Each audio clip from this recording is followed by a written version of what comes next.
कोंडामेटा कैसे हुआ बोलने से।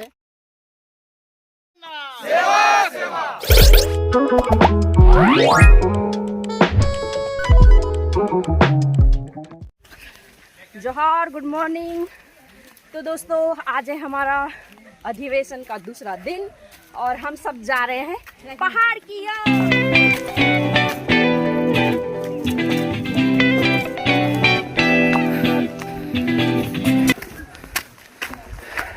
तो अभी हम लोग बस से दूर अंचल चलकर पखनार में आए हैं। वहाँ एक खूबसूरत जगह भी है, चारों ओर से घिरा हुआ पत्थर या वो पहाड़।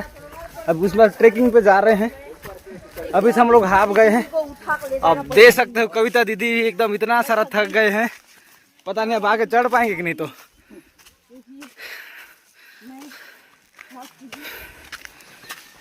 भाई इतना ही इतना थक गए। ओह, वही तो। अब मेरा टीम वहाँ है, मैं सबसे पीछे। This is Poonam Bharti. बहुत ही थक गए हैं। और ये देखिए, यही सब करने आते हो। हाथ दो।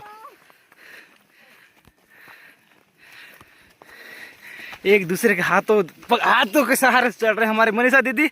लगता है आपको 20 किलो कम हो जाएगा। मेरा वही लग रहा है।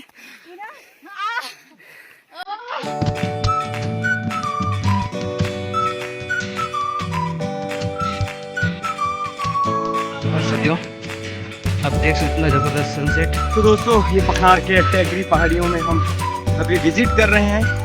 यहाँ पर हम भौगोलिक अध्ययन करेंगे और जानेंगे कि इन पहाड़ियों का क्या हिस्ट्री है। और हमारे साथ 5 ग्रुप और है। हम सबसे पीछे हैं अभी। व्यवहार साथियों, आप सब देख सकते हो ये जबरदस्त सीन, पखनार का जबरदस्त सीन।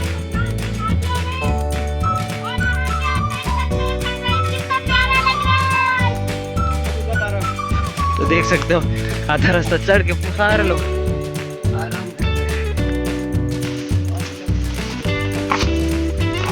तो हमारे पखनार के दादा हैं कुछ विशेष।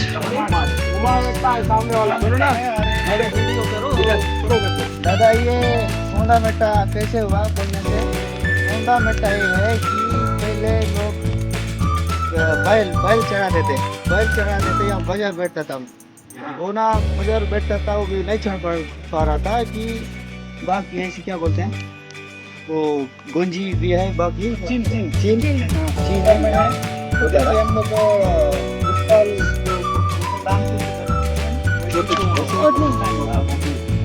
पत्थर में इसलिए कोंडामेटा।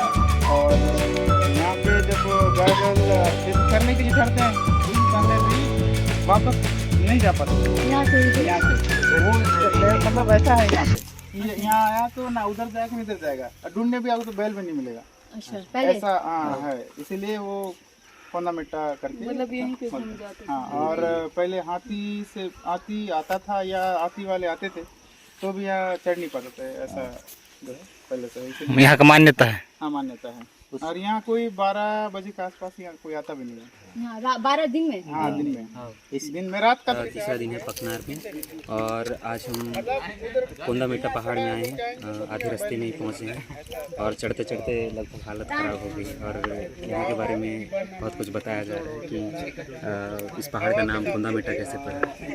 और मतलब पुराने टाइम में जब यहाँ गायें आती थी और कभी वापस नहीं गई, मतलब उनको यहाँ के राह भटका के रखते थे और यहाँ से कभी वापस नहीं गए। इसलिए इसका पहाड़ का नाम भी कोंडामेटा पड़ा।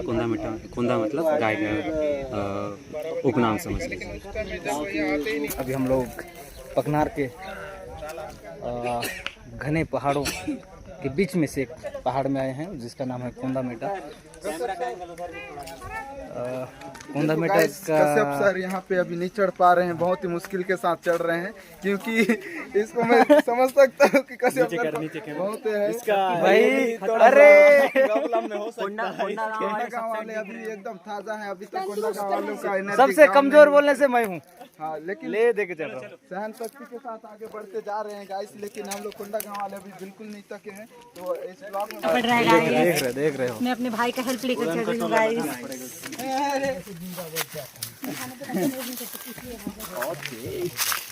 मरने से भी नहीं समझते हैं, जाते हैं।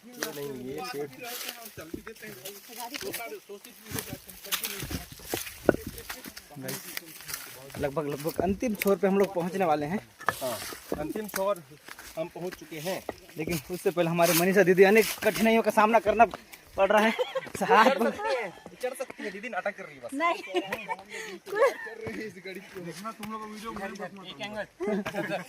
वही लग रहा है पीछे हो तो। लगभग पहुंच गए। लीजिए हमारे साथी का कुछ बात सुनिए। ये गाइस, तो हम लोग एक ऐसे जगह पे पहुंच चुके हैं जहां एक समय में यहाँ बाजार लगता था, ऐसे पूर्वजों का मानना है। और अभी हम लोग वाकई में इस स्थान, पूर्वजों का मानना नहीं है, अभी के वर्तमान लोग का मानना है। पूर्वजों का ये देन था, लेकिन उसको अभी युवाओं ने मान रहे हैं कि यहाँ एक बाजार लगता था। उस स्थान को हम लोग दिखाने जा रहे हैं। तो आइए हमारे ब्लॉग में बने रहिए। कंटिन्यू। हो दे रेलगाड़ी बोल। तो वेश बहुत थक चुका है। वेश के बारे में बोलता हूँ। मैं पहले से चढ़ चुका हूँ पहाड़। ये मेरे लिए नॉर्मल है। मैं ही तक रहा हूँ। 10 दिन तक मैं डेली 10 किलोमीटर दूर पहाड़ चढ़ता था। इसका मुझे अनुभव है, इसलिए मैं कितनी बस हो गया, हाथ पूछ के निकल गए गाइस। इसके बाद बोलने के लिए सब भी नहीं है वेश के। ये तो फकीर है भाई। थोड़ी देर के लिए सब बैठ जाए। और क्वेश्चन जो करना है आखिरी में करना है, बीच में नहीं करना है, बीच में टोका टाकी नहीं करना है, ठीक है। थोड़ा लास्ट में जब बात कंप्लीट हो जाए तो इनसे क्वेश्चन करना है, जो भी क्वेश्चन करना है, ठीक है। बीच में नहीं बोलना है। अगर कोई पानी पीना चाहता है पी सकती हो आप लोग चलो स्टार्ट।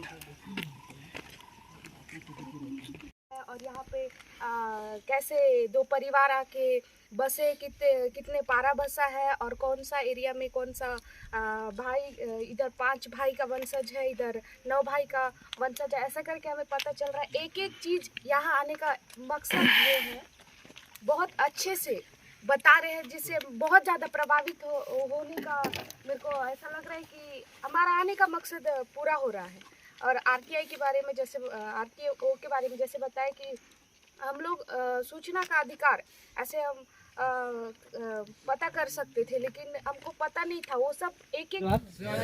मैं रेतु कश्यप रमुद्दीन माड़िया ग्रुप से। जैसे दादा बता रहे थे कि आरटीआई, ठीक है। कल एक सवाल था, अपने दादा सवाल किए थे कि अगर दिल्ली का व्यक्ति आता है हमारे छत्तीसगढ़ में, क्या हमारा डिटेल मांग सकता है, ठीक है। सवाल था, आप लोग नहीं पूछे, ठीक है। उस पर मैं थोड़ा अपना राय दूंगा, ठीक है। आप संविधान के भाग 3 में देखोगे क्या है, मानवाधिकार है ना। उसमें से आर्टिकल 19 क में हमारा आरटीआई को जगह दिया गया है। आर्टिकल 19 क्या है, 19 का क्या कहता है, अभिव्यक्ति का अधिकार, बोलने का अधिकार, मतलब जानने का अधिकार, ठीक है। मतलब एक तरीके से देखा उसका मानव अधिकार है, ठीक है। उसका अधिकार है कि हम लोग किसी भी चीज़ का मतलब डिटेल मांग सकते हैं। लेकिन आप आरटीआई एक्ट 2005 के एक्ट धारा 24 में देखो, कल पढ़े थे, धारा 24 क्या कहता है, किसी थोड़ा सा याद है, मतलब सब लोग झूमर रहे थे, यही बोलूँगा मैं, ठीक है। 24 मतलब आरटीआई एक्ट धारा 24 क्या कहता है, कुछ ऐसा एजेंसी है जो अपना डाटा नहीं दे सकती है। वो क्या है, सीआरपीएफ, रॉ, ऐसे करके 7-8 है ना। उसमें से हमारा आयुष आता है क्या, नहीं आता है क्या, नहीं आता ना। तो हम लोग, मैं बोल सकता, मतलब आप लोग से भी सवाल है, तो हम लोग क्यों नहीं दे सकते डाटा। लेकिन मतलब सुनो ना, मेरा उनका टाइम है 3 मिनट। अच्छा सॉरी, क्यों नहीं दे सकते। अगर हम डाटा दे दिए, ठीक है, ऐसे हम लोग सामने खुल के काम कर रहे हैं, ठीक है। हम किसी को ज्ञापन भ्रष्टाचार हुआ है, कोई आप लोगों ने देखा होगा, नहीं देखा होगा। बिल्डिंग तो बना है लेकिन उनका टंकी गायब, ठीक है। बिल्डिंग बना है लेकिन अंदर का मुर्गा रहता है, मुर्गा ही बोलते हैं ना, वो गायब। कहीं ना कहीं भ्रष्टाचार हुआ है। हम लोग शिक्षित युवा है, पढ़े लिखे युवा है, अगर हमारे नज़र में आता है, ठीक है, एक दिन हम लोग आरटीआई लगा के उसका डिटेल मांग सकते हैं। उस आरटीआई के डर से अगर सरपंच अपना काम सही तरीके से निभाए ना, तो गांव कहीं ना कहीं डेवलप हो जाएगा, सही है। इसलिए हम लोग आरटीआई के बारे में जानना जरूरी है। इससे पहले आरटीआई पढ़ा था, लेकिन मैं आरटीआई लगाना मेरा नहीं आता था, इसलिए कल मैं सवाल भी किया था दादा, इसको फिजिकल रूप से हम लोग करके देखें। मेरे पास 2-3 ऐसे मुद्दे थे अभी।